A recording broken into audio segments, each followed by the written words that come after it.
ಸರ್ವ ಸೃಷ್ಟಿಯ ಯಜಮಾನನಾಗಿರುವ ಪ್ರಭು ಯೇಸು ಕ್ರಿಸ್ತರ ಸರ್ವೋನ್ನತವಾದ ನಾಮಕ್ಕೆ ಮಹಿಮೆ ಉಂಟಾಗಲಿ.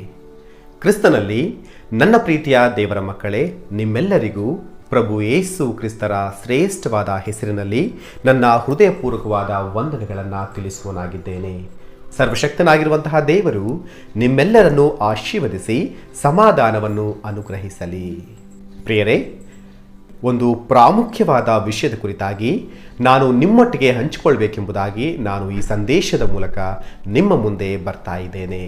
ಈ ಅವಕಾಶ ಕೊಟ್ಟ ದೇವರಿಗೆ ನಾನು ಕೃತಜ್ಞತಾ ಸ್ತುತಿಗಳನ್ನು ಸಲ್ಲಿಸ್ತಾ ಇದ್ದೇನೆ.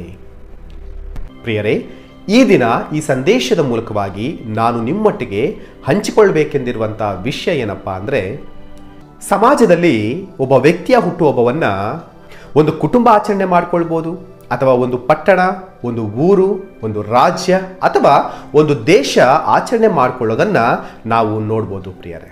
ಯಾಕಂದರೆ ಅವರು ಮಾಡಿರುವಂಥ ಕಾರ್ಯಗಳ ನಿಮಿತ್ತವಾಗಿ, ಅವರ ಒಳ್ಳೆಯ ಕೆಲಸಗಳ ನಿಮಿತ್ತವಾಗಿ ಸಮಾಜಕ್ಕೆ ಅವರ ಕೊಡುಗೆಯನ್ನು ಗಮನಿಸಿ ಅಂತಹ ಗಣ್ಯ ವ್ಯಕ್ತಿಗಳ ಹುಟ್ಟುಹಬ್ಬಗಳನ್ನು ನಾವು ಆಚರಣೆ ಮಾಡಿಕೊಳ್ಳೋದನ್ನು ನಾವು ಗಮನಿಸ್ತಾನೆ ಇದ್ದೀವಿ. ಉದಾಹರಣೆಗೆ ಮಹಾತ್ಮ ಗಾಂಧೀಜಿಯವರ ಹುಟ್ಟುಹಬ್ಬ ಆಗಿರಬಹುದು, ಬಾಬಾ ಸಾಹೇಬ್ ಭೀಮರಾವ್ ಅಂಬೇಡ್ಕರ್ ಅವರ ಹುಟ್ಟುಹಬ್ಬ, ಹೀಗೆ ಗಣ್ಯ ವ್ಯಕ್ತಿಗಳೆನಿಸಿಕೊಳ್ಳುವಂಥ ಅನೇಕರ ಹುಟ್ಟುಹಬ್ಬಗಳನ್ನು ನಾವು ಆಚರಣೆ ಮಾಡಿಕೊಳ್ಳೋದನ್ನು ನಾವು ನೋಡ್ತಾ ಇದ್ದೇವೆ. ಪ್ರಿಯರೇ, ಇಲ್ಲಿ ಒಂದು ವಿಷಯವನ್ನು ಗಮನಿಸುವಂಥ ಪ್ರಯತ್ನ ಮಾಡೋಣ. ಜಗತ್ತಿನ ಎಲ್ಲ ದೇಶಗಳ ಜನರು ಕೂಡ ಒಬ್ಬ ವ್ಯಕ್ತಿಯ ಹುಟ್ಟುಹಬ್ಬವನ್ನು ಆಚರಿಸಿಕೊಳ್ಳುವಂಥ ಸಂದರ್ಭವನ್ನು ನಾವು ಎಲ್ಲಿಯೂ ಕೂಡ ನೋಡೋದಿಲ್ಲ, ನೋಡಲಿಕ್ಕೆ ಸಾಧ್ಯವಾಗುವುದೂ ಇಲ್ಲ ಪ್ರಿಯರೇ. ಆದರೆ ಒಬ್ಬ ವ್ಯಕ್ತಿಯ ವಿಷಯದಲ್ಲಿ ಮಾತ್ರ ಅದು ನಿಜವಾಗಿದೆ ಎನ್ನುವಂಥ ವಿಷಯವನ್ನು ನಾವಿಲ್ಲಿ ಗಮನಿಸಬೇಕಾಗಿದೆ. ಯಾರ ವ್ಯಕ್ತಿ, ಯಾರ ಹುಟ್ಟುಹಬ್ಬವನ್ನು ಹೆಚ್ಚು ಕಡಿಮೆ ಇಡೀ ಜಗತ್ತೇ ಆಚರಿಸಿಕೊಳ್ಳುತ್ತಂದ್ರೆ ಆತನೇ ಲೋಕರಕ್ಷಕನು, ಸರ್ವೋನ್ನತನಾಗಿರುವ ಪ್ರಭು ಯೇಸು ಕ್ರಿಸ್ತನ ಹುಟ್ಟುಹಬ್ಬ. ಅದನ್ನೇ ಕ್ರಿಸ್ಮಸ್ ಎಂಬುದಾಗಿ ನಾವು ಕರೀತಾ ಇದ್ದೇವೆ, ಅಥವಾ ಕ್ರಿಸ್ತ ಜಯಂತಿ ಎಂಬುದಾಗಿ ನಾವು ಆಚರಣೆ ಮಾಡಿಕೊಳ್ತಾ ಇದ್ದೇವೆ. ಎಸ್, ನೀವು ಕೇಳ್ತಾ ಇರೋದು ನಿಜ. ಹೆಚ್ಚು ಕಡಿಮೆ ಜಗತ್ತಿನ ಎಲ್ಲ ದೇಶಗಳ ಜನರು ಕೂಡ ಒಬ್ಬ ವ್ಯಕ್ತಿಯ ಹುಟ್ಟುಹಬ್ಬವನ್ನು ಆಚರಿಸಿಕೊಳ್ತಾರಂದ್ರೆ ಅದು ಸರ್ವಶಕ್ತನಾಗಿರುವ ಯೇಸು ಕ್ರಿಸ್ತರ ಹುಟ್ಟುಹಬ್ಬ ಮಾತ್ರವೇ ಎಂಬುದನ್ನು ನಾವಿಲ್ಲಿ ಗಮನಿಸಬೇಕಾಗಿರುವ ವಿಷಯವಾಗಿದೆ. ಒಮ್ಮೆ ಆಲೋಚನೆ ಮಾಡೋಣ. ಇಡೀ ಜಗತ್ತೇ ಒಬ್ಬ ವ್ಯಕ್ತಿಯ ಹುಟ್ಟುಹಬ್ಬವನ್ನು ಆಚರಣೆ ಮಾಡ್ತಾ ಇದೆ ಅಂದರೆ ಅದು ಸಣ್ಣ ವಿಷಯ ಅಲ್ವೇ ಅಲ್ಲ ಪ್ರಿಯರೇ. ಹಾಗಾದರೆ ಇಡೀ ಜಗತ್ತೇ ಯಾಕೆ ಪ್ರಭು ಯೇಸು ಸ್ವಾಮಿಯವರ ಹುಟ್ಟುಹಬ್ಬವನ್ನು ಆಚರಣೆ ಮಾಡಿಕೊಳ್ತಾ ಇದೆ? ಇಷ್ಟಕ್ಕೂ ಆತನು ಮಾಡಿದ ಕಾರ್ಯಗಳೇನು? ಯಾವುದಕ್ಕೋಸ್ಕರವಾಗಿ ಪ್ರಭು ಯೇಸು ಸ್ವಾಮಿಯವರ ಹುಟ್ಟುಹಬ್ಬವನ್ನು ಇಡೀ ಜಗತ್ತೇ ಆಚರಿಸಿಕೊಳ್ಳುತ್ತೆ? ಈ ಎಲ್ಲ ವಿಷಯಗಳನ್ನು ನಾವು ತಿಳಿದುಕೊಳ್ಳುವುದಾದರೆ ಪ್ರಭು ಯೇಸು ಕ್ರಿಸ್ತನ ಔನ್ನತ್ಯ ನಮಗೆ ಅರ್ಥ ಆಗುತ್ತೆ ಪ್ರಿಯರೇ. ಯೇಸು ಸ್ವಾಮಿಯವರು ಎಷ್ಟು ಉನ್ನತವಾದ ವ್ಯಕ್ತಿ ಅಲ್ಲದೆ ಹೋದರೆ ಇಡೀ ಜಗತ್ತೇ ಆತನ ಹುಟ್ಟುಹಬ್ಬವನ್ನು ಆಚರಣೆ ಮಾಡಿಕೊಳ್ಳುತ್ತೆ? ಒಬ್ಬ ಸಾಮಾನ್ಯ ವ್ಯಕ್ತಿಯ ಹುಟ್ಟುಹಬ್ಬವನ್ನು ಇಡೀ ಜಗತ್ತೇ ಆಚರಣೆ ಮಾಡ್ಕೊಳ್ಳಿಕ್ಕೆ ಸಾಧ್ಯನಾ? ಖಂಡಿತವಾಗ್ಲೂ ಸಾಧ್ಯ ಇಲ್ಲ ಪ್ರಿಯರೇ.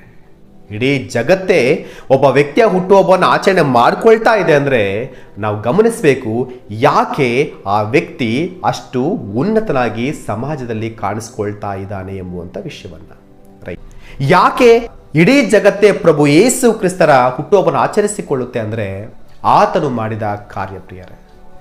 ಎಲ್ಲ ಮನುಷ್ಯರು ಕೂಡ ಪಾಪದಲ್ಲಿ ಬಿದ್ದು ಅಂಧಕಾರದಲ್ಲಿ ಜೀವಿಸ್ತಾ ಇರುವಾಗ ಯಾರ ಕೈಯಲ್ಲೂ ಕೂಡ ಪಾಪಗಳನ್ನು ಜಯಿಸಲಿಕ್ಕೆ ಸಾಧ್ಯವಾಗಲಿಲ್ಲ, ಆ ಅಂಧಕಾರದಿಂದ ಹೊರಗಡೆ ಬರಲಿಕ್ಕೆ ಸಾಧ್ಯವಾಗಲಿಲ್ಲ, ನಿತ್ಯ ನಾಶದಿಂದ ತಪ್ಪಿಸಿಕೊಳ್ಳಲಿಕ್ಕೂ ಕೂಡ ಯಾರ ಕೈಯಲ್ಲೂ ಸಾಧ್ಯವಾಗಲಿಲ್ಲ ಪ್ರಿಯರೇ. ಇಂತಹ ಒಂದು ಕಠಿಣವಾದ ಪರಿಸ್ಥಿತಿಗಳಲ್ಲಿ ದೇವರೇ ಸಮಸ್ತ ಮನುಷ್ಯರ ಪಾಪಗಳನ್ನು ಪರಿಹಾರ ಮಾಡಿ ಅವರನ್ನು ಅಂಧಕಾರದಿಂದ ಬೆಳಕಿನ ಕಡೆಗೆ ನಡೆಸಲಿಕ್ಕಾಗಿ, ನಿತ್ಯ ನಾಶನದಿಂದ ತಪ್ಪಿಸಲಿಕ್ಕೋಸ್ಕರವಾಗಿ ದೇವರೇ ಮನುಷ್ಯನ ರೂಪವನ್ನು ಧರಿಸಿಕೊಂಡು ಭೂಮಿಗೆ ಬಂದಂತಹ ಒಂದು ಅತ್ಯುನ್ನತವಾಗಿರುವಂತಹ ಒಂದು ವಿಷಯವೇ ಪ್ರಭು ಯೇಸು ಕ್ರಿಸ್ತನ ಜನನವಾಗಿದೆ ಪ್ರಿಯರೇ. ಕ್ರಿಸ್ತನು ನೇಮಿತ ಕಾಲದಲ್ಲಿ ಭಕ್ತಿಹೀನರಿಗೋಸ್ಕರ ತನ್ನ ಪ್ರಾಣವನ್ನು ಕೊಟ್ಟನು ಎಂಬುದಾಗಿ ಬೈಬಲ್ ಹೇಳುತ್ತೆ. ನಾವು ಪಾಪಿಗಳಾಗಿದ್ದಾಗಲೂ ಕೂಡ ಯೇಸು ಕ್ರಿಸ್ತನು ನಮಗೋಸ್ಕರ ಪ್ರಾಣ ಕೊಟ್ಟಿದ್ದರಲ್ಲಿ ಆತನ ಪ್ರೀತಿ ಕಾಣಿಸುತ್ತೆ ಎಂಬುದಾಗಿ ಬೈಬಲ್ ಹೇಳುತ್ತೆ.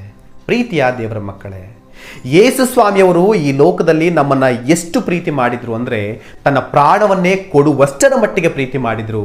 ನಮಗೋಸ್ಕರವಾಗಿ ಕಲ್ವಾರಿ ಶಿಲುಬೆಯಲ್ಲಿ ಯಾತನೆಯನ್ನ, ಹಿಂಸೆಯನ್ನ, ವೇದನೆಯನ್ನ, ಅವಮಾನವನ್ನು ಅನುಭವಿಸಿ ನಮ್ಮೆಲ್ಲರ ಪಾಪಗಳ ಪರಿಹಾರಕ್ಕಾಗಿ, ನಮ್ಮ ವಿಮೋಚನೆಗಾಗಿ, ನಮ್ಮನ್ನು ನಿತ್ಯ ನಾಶದಿಂದ ತಪ್ಪಿಸುವುದಕ್ಕಾಗಿ ತನ್ನ ಪ್ರಾಣವನ್ನೇ ಬಲಿಯಾಗಿ ಅರ್ಪಿಸಿದ ಮಹೋನ್ನತನಾಗಿರುವ ಪ್ರೀತಿ ಸ್ವರೂಪನಾಗಿರುವ ದೇವರು ನನ್ನ ಯೇಸು ಸ್ವಾಮಿಯವರಾಗಿದ್ದಾರೆ.